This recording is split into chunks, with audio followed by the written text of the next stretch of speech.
Baik, Bismillahirrahmanirrahim. Assalamualaikum warahmatullahi wabarakatuh. Selamat pagi, kami sampaikan kepada Bapak, Ibu, dan rekan-rekan mahasiswa yang join pada Zoom hari ini. Yang kami hormati Bu Meli selaku dosen dan Mas Faisal selaku asisten dosen serta rekan-rekan mahasiswa yang bergabung pada Zoom hari ini.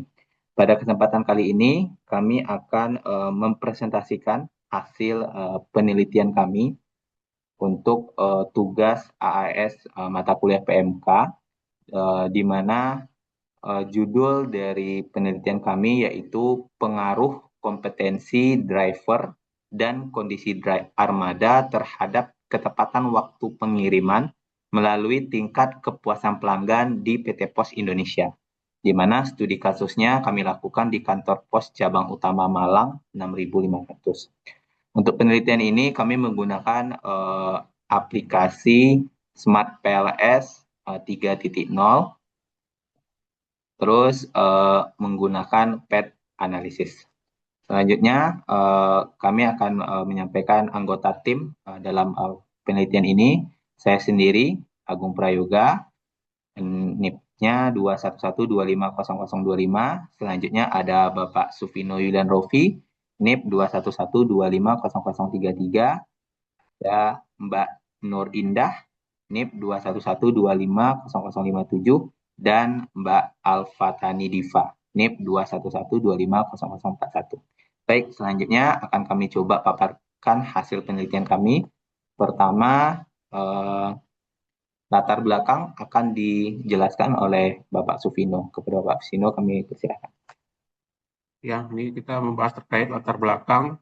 Penelitian ini dilatar belakangi oleh beberapa fenomena gap ya yang terjadi di PT Pos Indonesia. Yang pertama tentu gap kompetensi driver, ya ini di mana masih terdapat keterbatasan ya dalam penguasaan teknologi oleh driver, juga pemilihan rute yang kurang efisien, dan juga respon yang belum optimal dalam penekanan paket last mile. Yang kedua adalah gap kondisi armada, di mana memang kondisi armada sudah cukup berumur ya, sehingga memang performanya menurun, dan ini berisiko mengalami gangguan teknis. Tentu ini berlawanan dengan tuntunan di operasional logistik yang membutuhkan keandalan yang tinggi.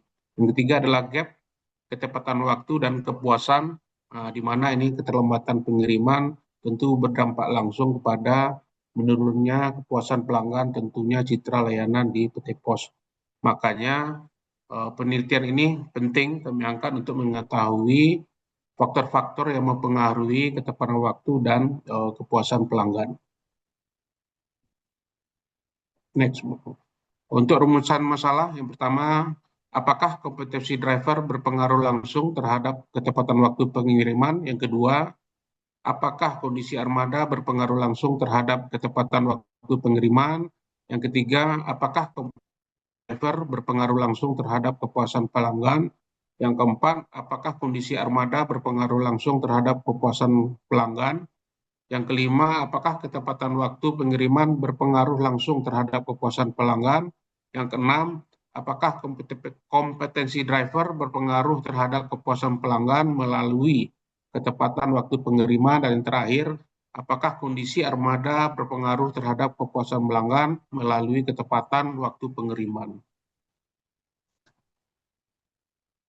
Penelitian ini juga kami mengambil referensi ya literatur di berbagai bidang logistik maupun di rantai pasok ya. Ini yang banyak menyatakan bahwa kompetisi SDM dan kondisi armada berperan sangat penting ya dalam kinerja pengiriman. Beberapa literatur yang kami ambil ada dari Aminah 2021, di kasus di JNE ada Bu Hersok, Christopher, dan selanjutnya 9 Pak Sutrisno, Pai, dan 10. Jadi ada 10 referensi yang kami gunakan dalam penelitian yang kami bikin.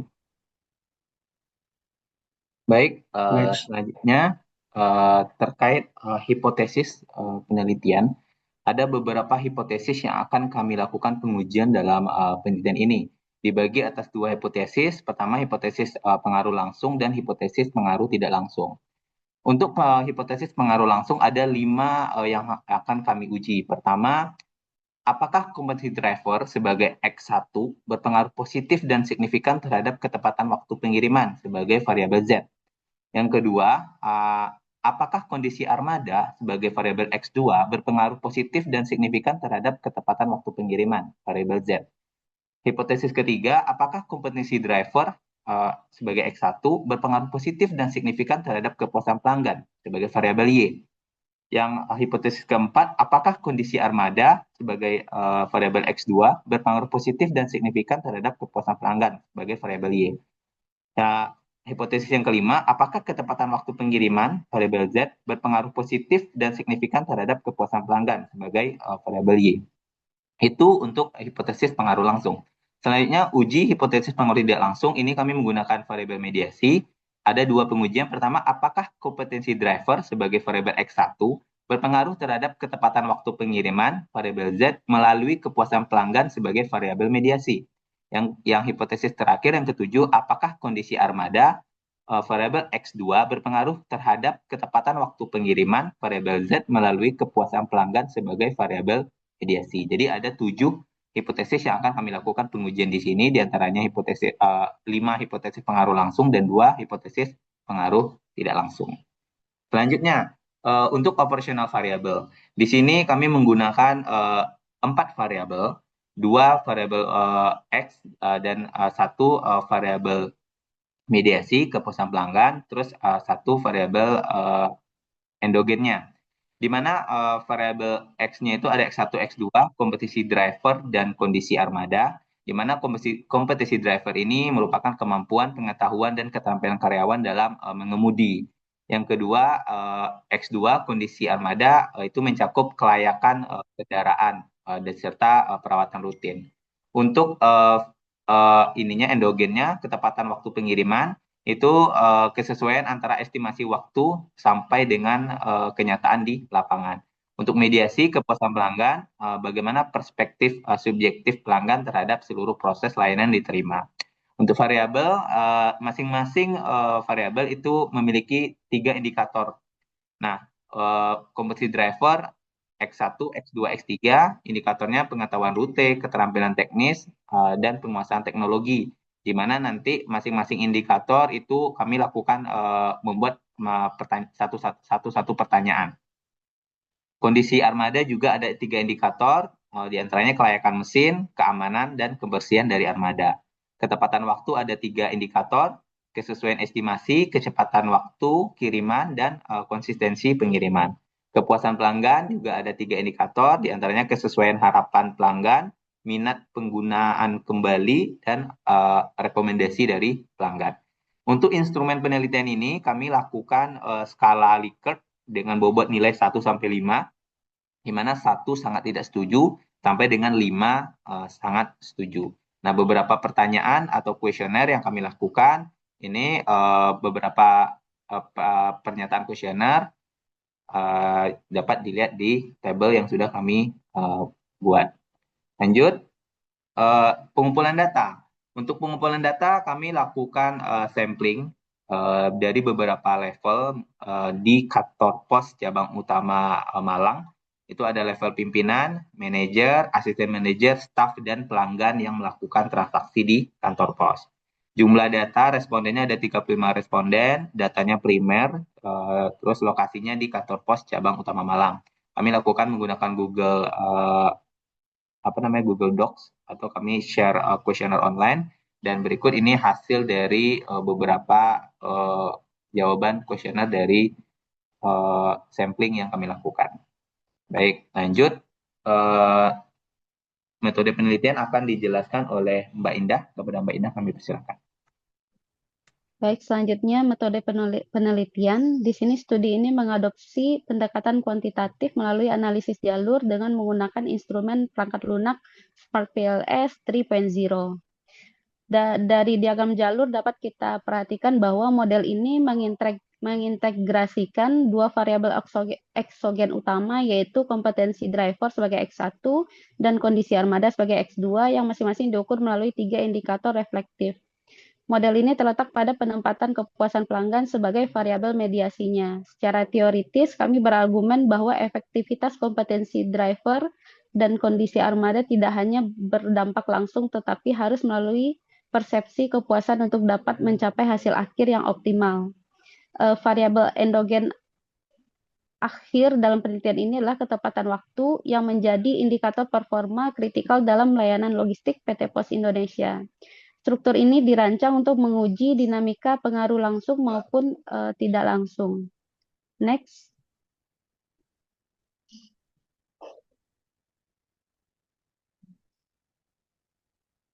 Next, Pak.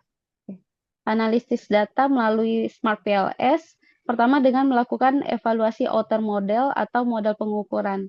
Secara spesifik, kami melakukan pengujian convergent validity melalui dua parameter. Yang pertama itu outer loading, di mana dari tabel dapat kita lihat bahwa berdasarkan hasil olah data, seluruh indikator penelitian menunjukkan nilai di atas ambang 0,7, yang mengonfirmasi bahwa indikator tersebut secara akurat merepresentasikan konstruk latennya.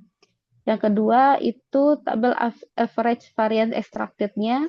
Kami mencatat bahwa nilai AV untuk seluruh variabel baik exogen, moderating maupun endogen telah melampaui standar minimal 0,5.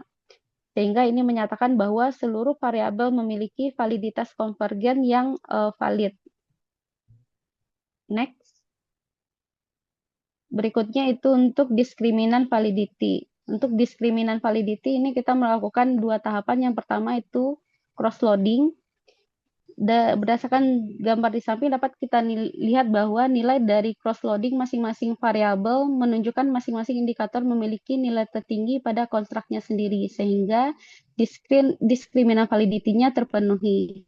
Yang kedua itu untuk tabel Fornell-Laker Criterion-nya berdasarkan gambar di samping dapat kita lihat bahwa nilai akar AV masing-masing variabel lebih besar dibandingkan akar AV korelasinya dengan variabel lain. Artinya diskriminan validity-nya terpenuhi. Sebagai contoh itu untuk variabel kepuasan pelanggan itu dapat kita lihat untuk nilai akar AV-nya lebih besar dibandingkan dari nilai akar korelasinya yang berada di diagonalnya. Kita perhatikan untuk nilai kepuasan pelanggan 0,949 dibandingkan korelasinya itu lebih tinggi. Sehingga ini membuktikan diskriminan validity-nya terpenuhi. Okay, next. Baik, selanjutnya terkait reliability akan dijelaskan oleh Mbak Diva. Kepada Mbak Diva kami persilakan. Terima kasih Pak. Untuk selanjutnya dari analisis dilakukan uji reliabilitas. Uji ini dilakukan untuk mengetahui seberapa konsisten indikator dalam penelitian. Penggunaan dua nilai, yang pertama yaitu Converge alpha di atas 0,7 dan kemudian composite reliability-nya di angka atas 0,6. Berdasarkan hasil uji dengan Smart PLS ditemui bahwa seluruh komponen indikator variabel X1, X2, Z, dan Y sudah memenuhi standar yaitu di atas 0,7 sehingga dapat diketahui model pengukuran ini dinyatakan reliable dan valid untuk digunakan untuk analisis selanjutnya. Next. Kemudian keseluruhan dari evaluasi analisis outer model. Yang pertama, setelah dilakukan pengujian outer model dan average variance extract atau AV, didapatkan hasil bahwa semua indikator X1, X2, Y, dan Z telah memenuhi syarat conference validity, yaitu valid. Yang kedua, dilakukan pengujian dengan melihat nilai cross-loading dan Fornell-Laker Criterion, didapati bahwa hasil indikator X1, X2, Y, dan Z telah memenuhi standar diskriminan validity yaitu valid. Dan yang ketiga, setelah dilakukan pengujian dengan melihat nilai Cronberg alpha dan composite reliability, didapati hasil bahwa semua indikator X1, X2, Y, dan Z memenuhi syarat reliability yang reliable. Baik, selanjutnya untuk uji hipotesis inner model akan dijelaskan oleh Pak Supino. Oke, kita lanjutkan dengan evaluasi inner model. Ini kita menggunakan R-square. Jadi R-square adalah ukuran proporsi variasi nilai variabel yang dipengaruhi yang dapat dijelaskan oleh variabel yang mempengaruhi. Ini ada kriterianya, ada 3. Kalau R-square di atas 0,75 artinya substansial atau kuat. Jika R2-nya S-square-nya di bawah 0,75 tetapi di atas 0,5 artinya moderat atau sedang. Dan jika R-square-nya di bawah 0,25 artinya lemah atau kecil pengaruhnya. Ini berdasarkan pengukuran kepuasan pelanggan Y itu adalah R-square-nya di 0,754, artinya kemampuan variabel X1 dan X2 dalam menjelaskan variabel Y adalah sebesar 75,4%, artinya substansial atau kuat. Yang kedua, R-square-nya ketepatan waktu ya Z di 0,898, artinya kemampuan variabel X1, X2, dan Y dalam menjelaskan variabel Z adalah sebesar 89,8%, artinya substansial dan atau kuat. Baik, selanjutnya untuk hasil uji hipotesis pengaruh langsung akan dijelaskan oleh Mbak Diva. Untuk uji hipotesis pengaruh langsung, yaitu dengan mengetahui koefisien jalur atau PET koefisien. Jika nilai koefisien jalur atau PET koefisien positif, maka pengaruh suatu variabel adalah searah. Sedangkan jika jalur PET koefisien negatif, maka pengaruh suatu variabel adalah berlawanan arah dengan nilai probabilitas signifikan p-value kurang dari 0,5, maka signifikan. Untuk statistiknya di atas 1,96.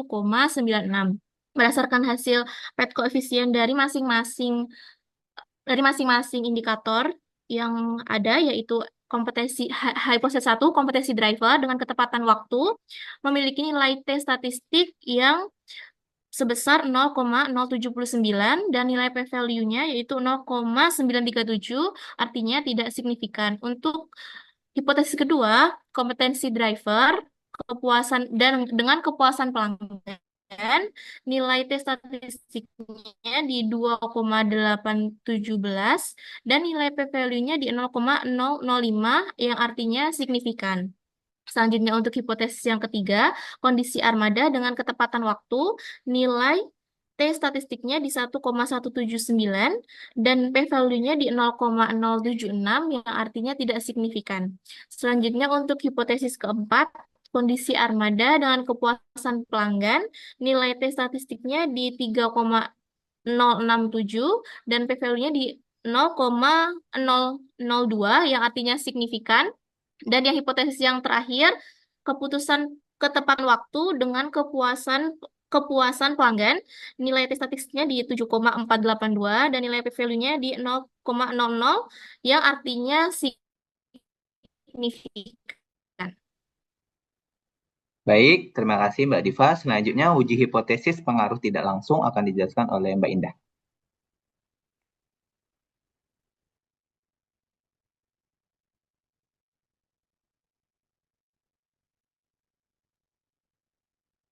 Baik, selanjutnya uji hipotesis pengaruh tidak langsung. Pada tahap ini dilakukan analisis bagaimana variabel kepuasan pelanggan berfungsi sebagai mekanisme transmisi antara kapabilitas operasional perusahaan dengan hasil ketepatan waktu pengiriman.